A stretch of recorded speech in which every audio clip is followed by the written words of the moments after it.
कि जो भगवान सूर्य को की उपासना करता है या सूर्य की आज्ञा में रहता है,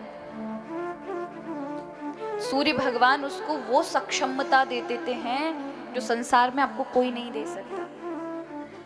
आप बताएं, सूर्य भगवान ने ही तो हनुमान जी को ज्ञान दिया है, जिनके लिए हम कहते हैं ज्ञानी नाम अग्रण्यम। ज्ञानियों में जो अग्रण्य हनुमान जी कहां से बने? सूर्य भगवान ने ज्ञान दिया।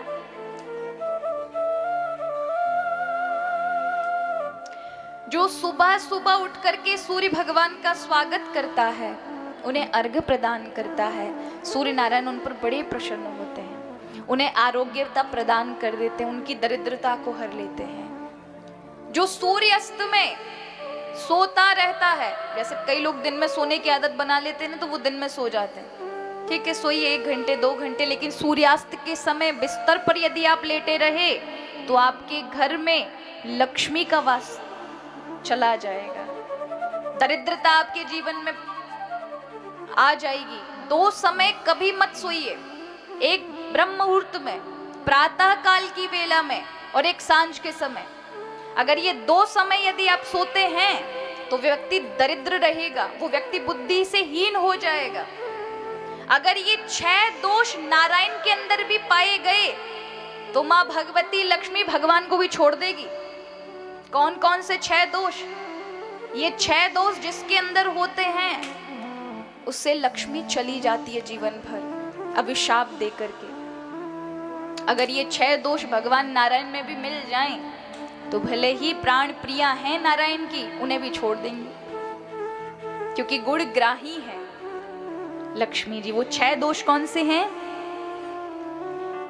कुचेलिनम दंत मनो उपधारणम, बहुभाषिणम निष्ठुर भाषिणम च, सूर्योदय चास्ति मितये शयानम, विमुंचति श्री यदि श्री चक्रपाणि।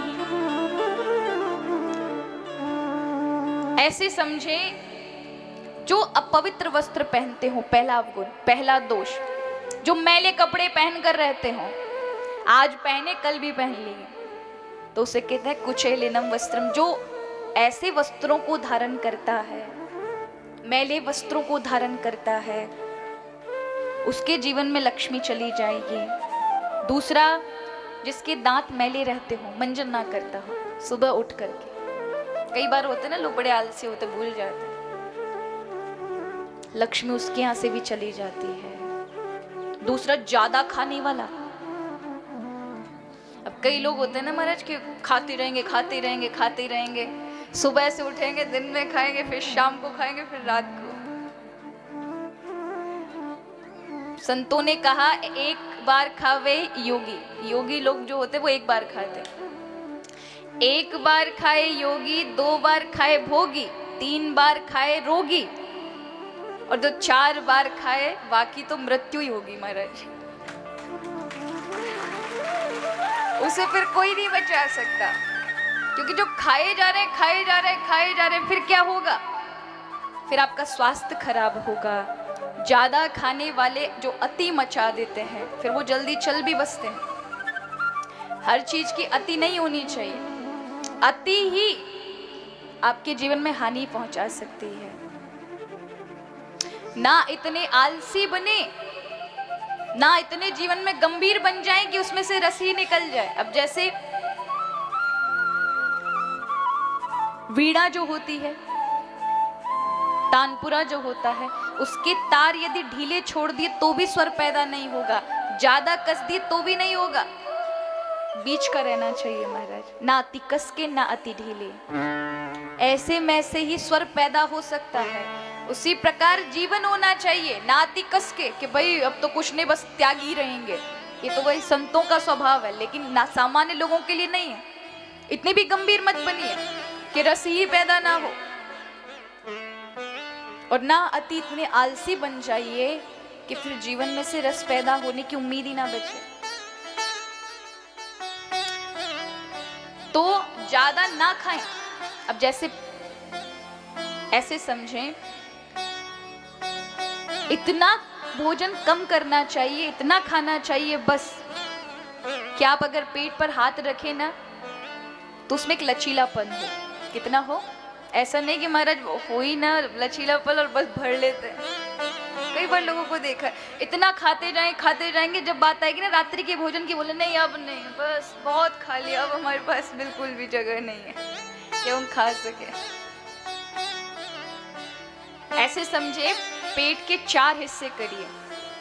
मैं चाकू आदि से काटने की बात नहीं कर रही हूँ, ऐसे इमेजिन करिए आप बस कि 4 हिस्से, जिसमें 2 हिस्सों में हमें अन्न भरना है, 1 हिस्से में जल भरना है और 1 हिस्सा खाली छोड़ना है जिसमें प्राण शक्ति पचा सके उसे।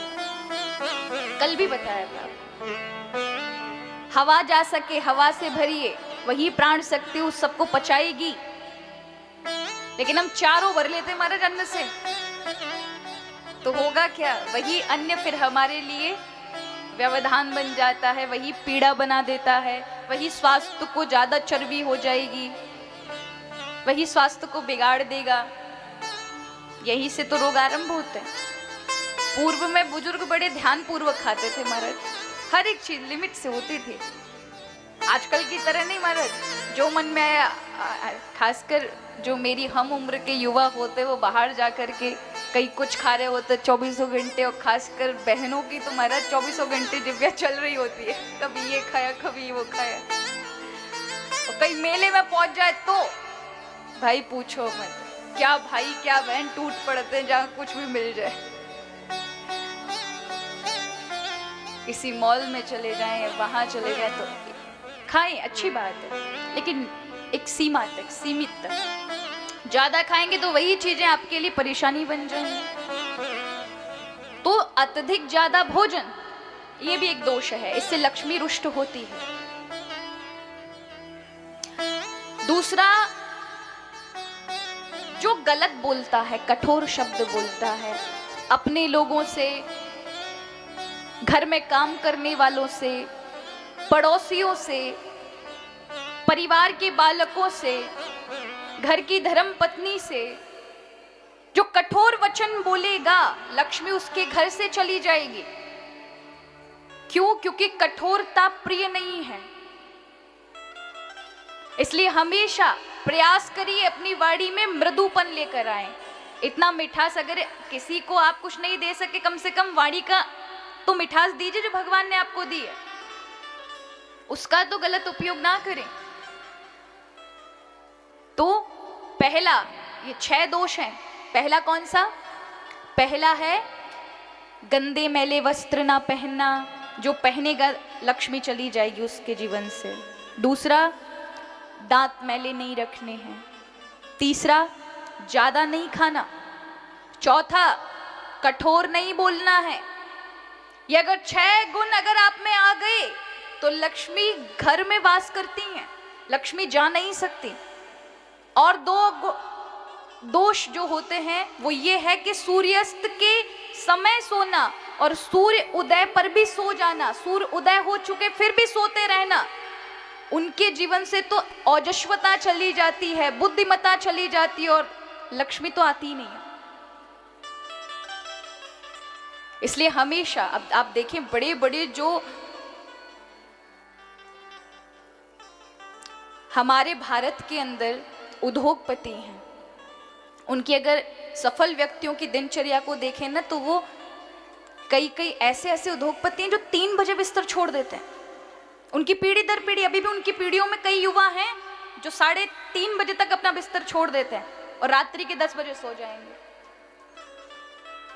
और आज प्रतिष्ठित हैं व्यापार के हर क्षेत्र में, बड़े बड़े वैज्ञानिक हैं जो 3 बजे के समय, 4 बजे के समय लैब में जाकर रिसर्च करते हैं। क्यों? यही समय है ब्रह्म मुहूर्त जिसको कहा जाता है। अगर आप कुछ पाना चाहते हैं जीवन से तो इस प्रकृति का साथ लीजिए। प्रकृति के विरुद्ध होकर कार्य करेंगे तो प्रकृति अपना फल नहीं देगी आपको। याद रखिए, कोई भी व्यक्ति अगर सफल होना चाहता है, कुछ जीवन में प्राप्त करना चाहता है, तो नियमावली होकर प्रकृति से जुड़ जाइए, क्योंकि प्रकृति नियम पूर्वक है। ऐसा नहीं है हमारी तरह आलसी हो कि चलो कोई बात नहीं है, घड़ी में अभी 5 बज रहे, 10 मिनट और सो जाते हैं, फिर सो गए और 1 घंटे तक पता ना चला, ऐसी गहरी नींद लगी। लेकिन प्रकृति ऐसा नहीं कि 5 बजे चलो, अभी तो 5 बजे, अपन तो 9:30 बजे सूर्य भगवान कहें तब आएंगे, सब लोग उठ जाएंगे तब। नहीं महाराज, आप सोते रहिए, चाहे कुछ करिए, उन्हें तो उदय होना है। उसी प्रकार आप चाहे ना चाहे तब भी गर्मी आएगी, आप चाहे ना चाहे तब भी ठंड आएगी, आप चाहे ना चाहे फिर भी वर्षा आएगी, क्योंकि प्रकृति नियम पूर्वक चल रही है और हम विपरीत चल रहे हैं। प्रकृति से जब तक नहीं जुड़ेंगे तब तक आप अपने आप से नहीं जुड़ेंगे।